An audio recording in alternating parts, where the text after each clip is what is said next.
चंद्रमा का सबसे बड़ा पर्वत है, और उस पर्वत को हम क्या कहते हैं, उसे कहते हैं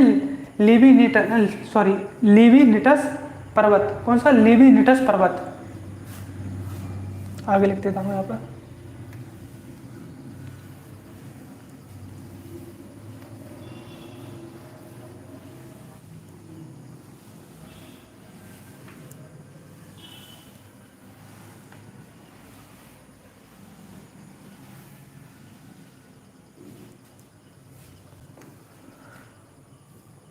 चंद्रमा के दक्षिणी ध्रुव पर किसके?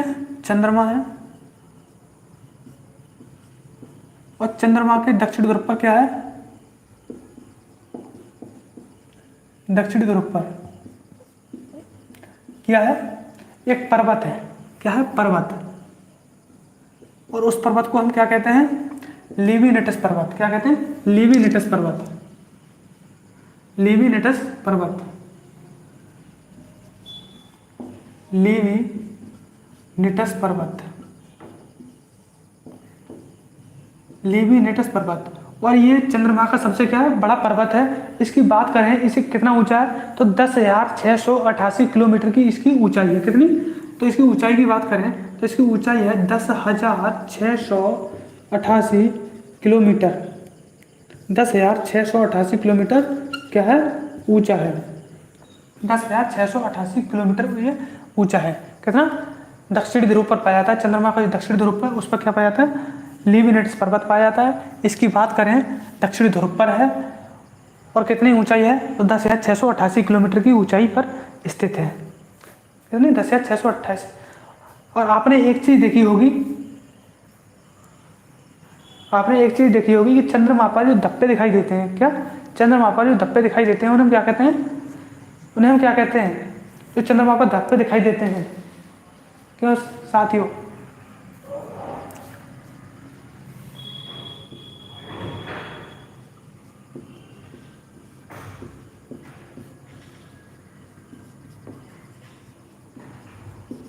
जो धब्बे दिखाई देते हैं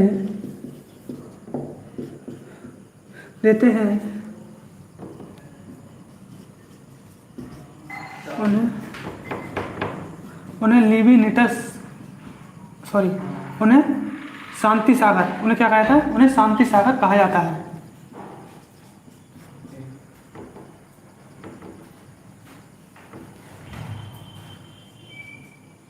उन्हें क्या कहा जाता है? शांति सागर कहा जाता है।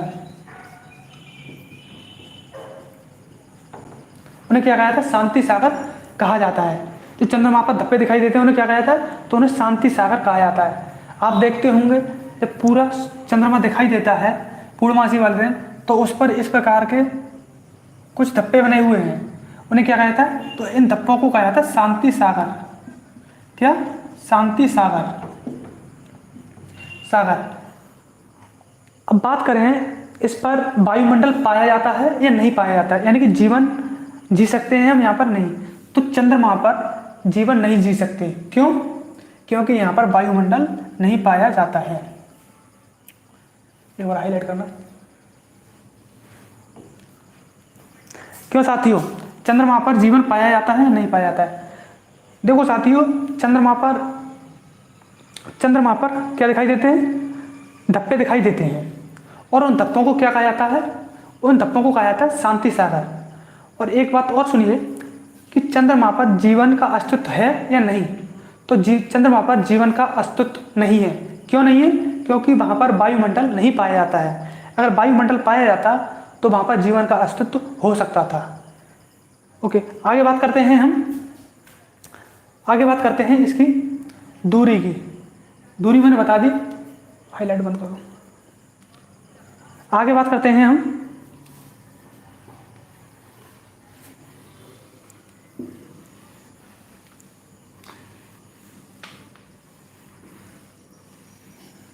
अब मैंने एक चीज बताई थी, एक होती है अपोजी और एक होती है क्या?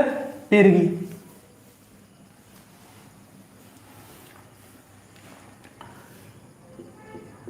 तो चंद्रमा और पृथ्वी के बीच जो अधिकतम दूरी होती है उसे हम क्या कहते हैं? हाईलाइट।